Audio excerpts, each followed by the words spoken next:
کوئی دکھوں کا مارا ہوا کر بیٹھے تو صاف فرما دیا، فرمایا او معاذ ان قتلتا،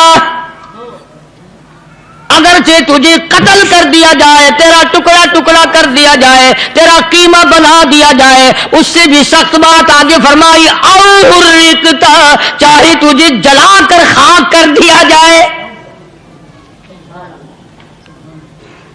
تیرا قیمہ بنا دیا جائے، تجھے جلا کر راکھ بنا دیا جائے، کسی حال میں بھی تجھے شرک کرنے کی اجازت نہیں۔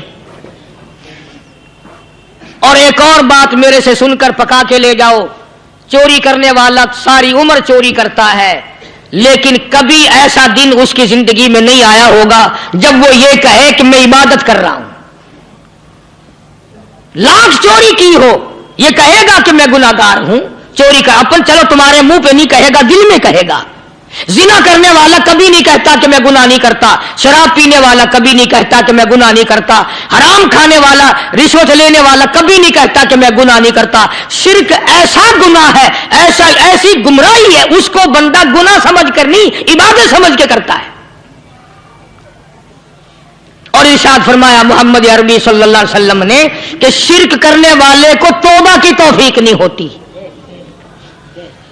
وہ اس کو برا سمجھے تو توبہ کرے، جب وہ اس کو برا سمجھتا ہی نہیں تو گناہ سمجھتا ہی نہیں تو توبہ کائے کی کرے گا وہ۔ میں عرض کر رہا تھا کہ یہ جو اولیاء کرام ہیں، بزرگان دین ہیں، اللہ والے ہیں، یہ شرک کی لعنت سے آدمی کو بچانے کے لیے ساری زندگی کوشاں رہتے ہیں۔ حدیث پاک میں آتا ہے، ارشاد فرمایا محمد کریم صلی اللہ علیہ وسلم نے کہ جب آدمی گناہ کرتا ہے، فرمایا ان فی الجسد لمضغۃ اذا صلحت صلح الجسد کلہ واذا فسدت فسد الجسد کلہ الا وہی القلب، او کما قال النبی صلی اللہ علیہ وسلم۔ ارشاد فرمایا آدمی کے بدن میں ایک گوشت کا ٹکڑا ایسا ہے کہ جب وہ ٹھیک ہو جائے تو سارا بدن ٹھیک ہو جاتا ہے، جب وہ بگڑ جائے تو سارے بدن کا نظام بگڑ جاتا ہے۔ الا وہی القلب، سرکار مدینہ صلی اللہ علیہ وسلم نے فرمایا وہ دل ہے۔ دل آدمی کا سنور جائے تو سارا کچھ سنور گیا، دل بگڑ گیا تو سب کچھ بگڑ گیا۔ ریاکاری دل سے پیدا ہوتی ہے، تکبر دیکھنے میں نہیں آتا، دل میں پیدا ہوتا ہے، فخر دل میں پیدا ہوتا ہے، عجب اور خودبینی دل میں پیدا ہوتی ہے۔ تو آقا مدنی صلی اللہ علیہ وسلم نے فرمایا کہ آدمی کا دل جو ہے وہ سفید ہوتا ہے، بالکل سفید ہوتا ہے۔ جب بندہ گناہ کرتا ہے تو ایک چھوٹا سا سیاہ کالا نقطہ اس کے دل پہ لگ جاتا ہے، پھر دوسرا گناہ کرتا ہے، پھر دوسرا نقطہ لگ جاتا ہے، پھر تیسرا گناہ کرتا ہے، پھر تیسرا نقطہ دل پہ لگ جائے، حتیٰ کہ اس کا دل سارا کالا ہو جاتا ہے۔ اور جب سارا دل کالا ہو جاتا ہے تو اس کے دل کے اندر پھر حق سمجھنے کی گنجائش نہیں رہتی، پھر وہ اتنا بگڑتا ہے کہ خلاف شرع کام کو وہ عبادت کہتا ہے، پھر وہ ڈھول دھماکے کو عبادت کہتا ہے، پھر وہ چمٹا کھڑکانے کو عبادت کہتا ہے، پھر وہ نشہ کرنے کو عبادت کہتا ہے، پھر وہ نماز نہ پڑھنے کو عبادت کہتا ہے، پھر وہ قرآن کے قریب نہ آنے کو عبادت کہتا ہے۔ حالانکہ بزرگوں کا یہ طریقہ کار نہیں۔ سائیں توکل شاہ صاحب سب کا رحمت اللہ علیہ، امبالے شہر میں مزار ہے، حضرت کے واقعات میں لکھا ہے کہ جب کوئی عالم، جب کوئی قاری، جب کوئی بزرگ قرآن پڑھتا یا کچھ بیان کرتا، اگر قرآن پڑھتا غلطی کرتا، ہاں یہ بات سمجھ لو کہ سائیں شاہ صاحب جو تھے ان پڑھ تھے، عالم نہ تھے، پڑھے ہوئے نہیں تھے، لیکن اگر کوئی قرآن کی آیت غلط پڑھتا تو سائیں شاہ صاحب جو تھے وہ کہتے کہ تو نے غلطی کی ہے، اور اگر کوئی حضور کریم صلی اللہ علیہ وسلم کی حدیث پاک پڑھتا اس میں کوئی غلطی کر دیتا تو شاہ صاحب فرماتے کہ تو نے غلطی کی ہے۔ تو ایک دن مولویوں نے، عالموں نے، قاریوں نے مشورہ کر لیا اور کہنے لگے آؤ شاہ صاحب سے پوچھیں گے کہ ان کو یہ پڑھے ہوئے تو ہے نہیں، ان کو پتہ کیسے چلتا ہے؟ आयत गलत पढ़ी गई, हदीस पाक गलत पढ़ी गई, इनको पता कैसे चलता है? तो अल्लाह वाले की खिदमत में पहुंचे और जाके ये सवाल कर दिया, अल्लाह वाले से ये सवाल कर दिया। आप सब सुभान अल्लाह कहो तो मैं आगे जवाब बताऊं। अल्लाहु अकबर, अल्लाहु अकबर, क्या शान है अल्लाह वालों की। फरमाया तुम नहीं जानते जब कोई कारी कुरान सही पढ़ता है, आलिम हदीस पाक सही सही बयान करता है, मैं देखता हूं, मेरी आंखों को नजर आता है, उसके सर से लेकर आसमान तक नूरी फरिश्तों की कतार बंध जाती है। और जब वो गलती करता है तो वो कतार सारी रुखसत हो जाती है, वो कतार सारी छुट्टी कर जाती है। मैं समझ जाता हूं कि कोई गलती हुई है।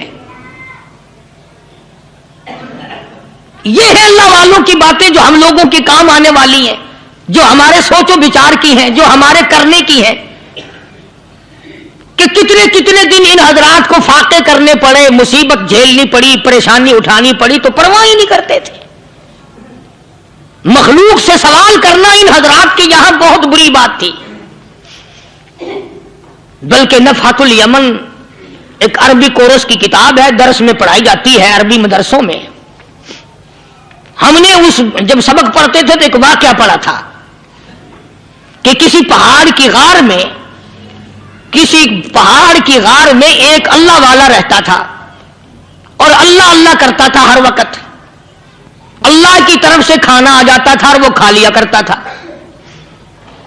तो खुदा इम्तिहान भी करता है, आजमाइश भी करता है। दुआ किया करो अल्लाह हमारी आजमाइश ना फरमाए। हम लोग आजमाइश के काबिल कहां हैं। तो अल्लाह पाक ने जब उस अल्लाह वाले की आजमाइश फरमाई तो 3 दिन तक खाना ना आया, 3 रोज तक खाना नहीं आया। जब नहीं आया तो भूख ने सताया, और जब भूख ने सताया तो परेशानी हुई, और जब परेशानी हुई तो दिल में ख्याल आया कि अब मेरे लिए सवाल करना जायज हो गया, अब तो मैं बिल्कुल भूख ने तंग कर दिया मुझे। तो पहाड़ से नीचे उतरे और जाकर के एक मकान पे सवाल कर दिया, और सवाल ये किया कि अल्लाह नाम पे मुझे खाना चाहिए। उन घर वालों ने 3 रोटियां दे दी, उन घर वालों ने 3 रोटियां दे दी, और ये अल्लाह का वली लेके चल दिया। तो जिस घर से 3 रोटियां मिली थी उनके यहां एक कुत्ता भी था, वो इस वली के पीछे पीछे लग गया और भौंकार करीब था कि काट खाए फाड़ खाए। अल्लाह के वली ने सोचा कि ये तो बड़ा जालिम कुत्ता पीछे लग गया, 1 रोटी इसको फेंक दूं, 2 मुझे काफी हो जाएंगी, ये पड़ा उसकी हिलने लग जाएगा, मशगूल हो जाएगा, मैं निकल जाऊंगा। चलो ये किताब की बात है, हदीस की नहीं। तो नफ़हतुल यमन किताब में वाकया यूं लिखा कि कुत्ता 1 रोटी खा के फिर भाग के उस वली को मिल गया और बहुत भौंकार काटने के करीब हुआ। तो फिर अल्लाह के वली ने सोचा कि यार 1 ही रोटी काफी हो जाएगी, ये तो फिर जालिम पीछे हो गया। उसने दूसरी रोटी भी उसको फेंक दी। अल्लाह की शान, कुत्ता दूसरी रोटी खा करके फिर वली के पीछे पीछे। उसने सोचा ऐसी रोटियों से तो यूं ही भले, वो तीसरी भी फेंक दी। कुत्ते ने तीसरी भी खा ली, और जब तीसरी रोटी खा के कुत्ता भौंका, अब वली खड़ा होकर गुस्से में आ गया और कहने लगा, ओ कुत्ते तुझे शर्म नहीं आती? अरबी का लफ्ज है वाह मादीमुल हया, और बेगैरत कमीने, तेरे मालिक ने 3 रोटियां दी थी, जिस दरवाजे पे तू रहता तीनों खाली, फिर भी भौंकता है। 3 रोटियां मैंने तुझे दे दी, फिर भी भौंक रहा है। तो यूं लिखा उस किताब में कि अल्लाह पाक ने कुत्ते को भी जुबान दी, और वो ये कहने लगा कि वली साहब जरा ठहरो, खुद फैसला करो, तुम बेगैरत हो या मैं बेगैरत हूं। फैसला जनाब करें, मैं कुत्ता हूं, आप वली हैं, जन्नत के खाने खाए। अरे 3 दिन ना मिला तो आदमी के दरवाजे पे आके माथा घिसाया, झोली फैलाई, भीख मांगी, मुझसे कसम ले लो मैं कुत्ता हूं। कई मर्तबा 8-8 दिन टुकड़ा नहीं मिलता, कसम ले लो इस दरवाजे के सिवा कभी किसी दूसरे दरवाजे पे नहीं गया मैं।